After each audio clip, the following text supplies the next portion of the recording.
संसद के शीतकालीन सत्र से ठीक पहले आज पश्चिम बंगाल की मुख्यमंत्री ममता बनर्जी अपने 3 दिन के दौरे के तहत दिल्ली पहुंच जाएंगी। माना यह जा रहा है कि ममता के इस दौरे का लक्ष्य मोदी सरकार के खिलाफ विपक्षी पार्टियों को एकजुट करना है। हालांकि ममता पीएम मोदी और गृह मंत्री अमित शाह से भी मुलाकात कर सकती हैं। संसद सत्र से पहले ममता के 3 दिन के दौरे को बेहद अहम माना जा रहा है। यह बड़ी खबर।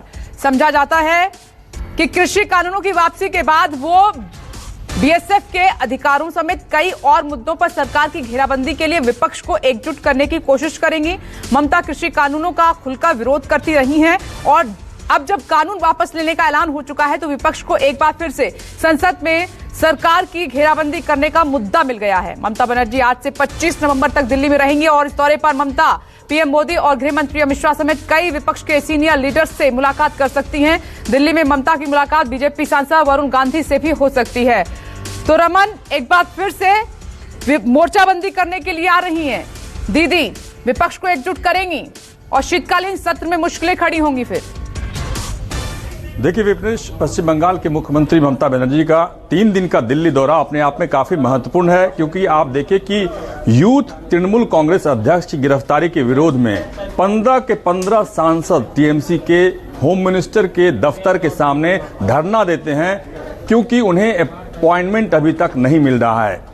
ऋषिकेश ने सवाल पूछा सांसद से कि पश्चिम बंगाल में जो परिस्थिति थी, जो विधानसभा चुनाव से पहले बीजेपी के नेता, बड़े नेता आरोप लगाते थे, बीजेपी के बड़े नेताओं के हेलीकॉप्टर को लैंडिंग करने की इजाजत नहीं दी जाती थी। कई बार आपको पता होगा, याद होगा कि योगी आदित्यनाथ के हेलीकॉप्टर को लैंडिंग की इजाजत नहीं दी गई। ठीक उसी तरीके से त्रिपुरा में भी टीएमसी के बड़े नेताओं के हेलीकॉप्टर या उनके विमान को लैंडिंग करने की इजाजत नहीं दी जा रही है और साथ ही साथ वो आरोप लगा रहे हैं कि मुख्यमंत्री की शह के चलते टीएमसी के कार्यकर्ताओं, नेताओं को पीटा जा रहा है, उनकी हत्या की जा रही है। और यही आरोप पश्चिम बंगाल में बीजेपी के नेता टीएमसी के ऊपर लगा रहे थे। हालांकि टीएमसी कह रही है कि जनता ने जवाब दे दिया, लेकिन ममता बनर्जी दिल्ली आकर त्रिपुरा के मुद्दे पर बाकी जो राजनीतिक दल हैं उनसे समर्थन मांगेंगी और उनके जरिए दबाव केंद्र सरकार पर बनाएंगी, क्योंकि प्रधानमंत्री से मिलना उनका पूरी तरीके से कार्यक्रम फिक्स है। लेकिन होम मिनिस्टर से भी वो मुलाकात करेंगी और होम मिनिस्टर से मुलाकात करने के बाद वो आपत्ति जताएंगी इस बात को लेकर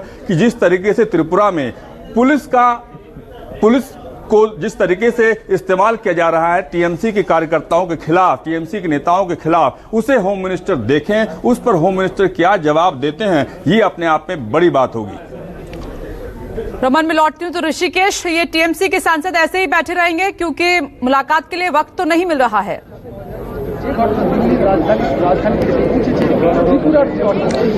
विपनेश, देखिए बिल्कुल अभी 2 दौर की वार्ता हो चुकी है। शाम 4 बजे हो सकता है यहाँ से 1 या 2 सांसद तृणमूल के दफ्तर में डेरेक ओब्रायन का जो घर है वहाँ पे प्रेस कॉन्फ्रेंस करेंगे इस बाबत, और फिर तब तक ये लोग बने रहेंगे जैसी जानकारी मिल रही है।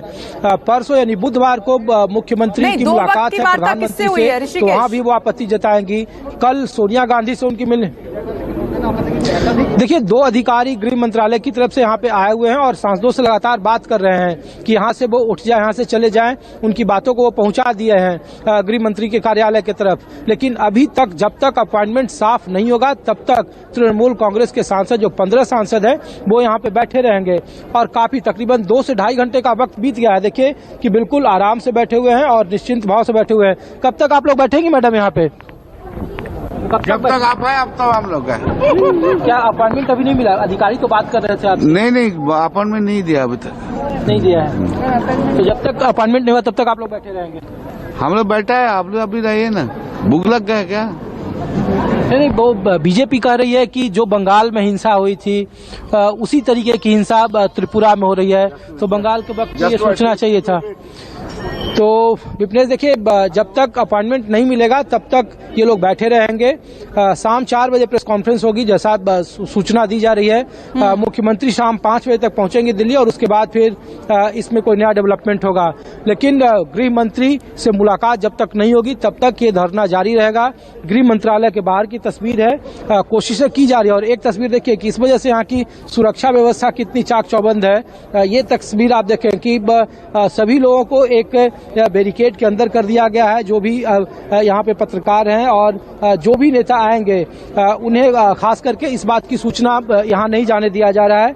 सिर्फ ये धरना यहाँ पे चल रहा है। अभी तृणमूल कांग्रेस के जो तमाम सांसद यहाँ पे बैठे हुए हैं। शाम 4 बजे प्रेस कॉन्फ्रेंस हो गया। हो सकता है कि कोई अधिकारी, इनकी मांग है कि कोई अधिकारी हो सेक्रेटरी लेवल का या फिर MOS हो, वो इनसे मुलाकात करे, इनकी बातों को सुने, तो उसके बाद ही यहाँ से जाएंगे। लेकिन अब तक कोई अपॉइंटमेंट नहीं हुआ है और इसीलिए तमाम सांसद अब भी धरना स्थल पर मौजूद हैं, गृह मंत्रालय के बाहर। तो रमन, आप देख रहे हैं कि पश्चिम बंगाल से निकलते हुए हिंसा का दौर त्रिपुरा पहुंचा, त्रिपुरा से अब राजधानी दिल्ली आ गया है। मुझे लग रहा है कि दीदी पहुंचेगी तो तस्वीर कुछ और बदलेगी। फिर देखिए विपनेश, ममता बनर्जी के दौरे का एक प्रमुख केंद्र बिंदु वरुण गांधी और ममता बनर्जी के बीच मुलाकात है। हालांकि अभी तक आधिकारिक तौर पर ना तो वरुण गांधी की तरफ से, ना TMC की तरफ से या ममता बनर्जी के दफ्तर की तरफ से ये पुष्टि की गई है कि दोनों की मुलाकात है। लेकिन ममता बनर्जी के दिल्ली आने से पहले जिस तरीके से ये खबर लगातार चल रही है मीडिया में कि वरुण गांधी सरकार पर लगातार हमला कर रहे हैं, चाहे कृषि कानून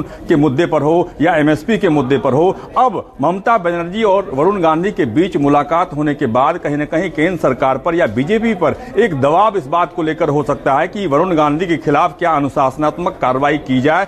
क्या वरुण गांधी ने ऐसी कोई हरकत की है, ऐसी कोई बात की है जिसके चलते वरुण गांधी के खिलाफ कार्रवाई करने का वक्त आ गया है। लेकिन ममता बनर्जी ये चाहती हैं कि कांग्रेस पार्टी के जो नेता नाराज हैं या जिन नेताओं का इस्तेमाल TMC कर सकती है, आपने देखा कि सुष्मिता देव को शामिल करा लिया गया, गोवा में एक कांग्रेस पार्टी के बड़े नेता को शामिल कराया गया। अब वरुण गांधी पर ममता बनर्जी की नजर है, यानी कि जो लोकसभा का चुनाव है 2024 में, उसको ध्यान में रखकर ममता बनर्जी अपनी ताकत लगातार बढ़ाना चाहती हैं और उन्हें ऐसा लगता है कि जितने सांसद, जितनी बड़ी तादाद में सांसद जीतकर आते हैं, उसके बाद ही प्रधानमंत्री के पद पर उनकी दावेदारी सुनिश्चित होगी।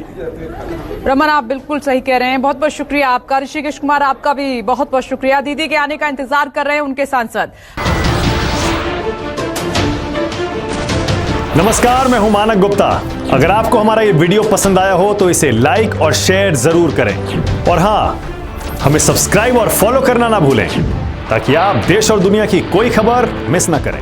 तो जुड़े रहिए हमारे साथ और देखते रहिए News 24।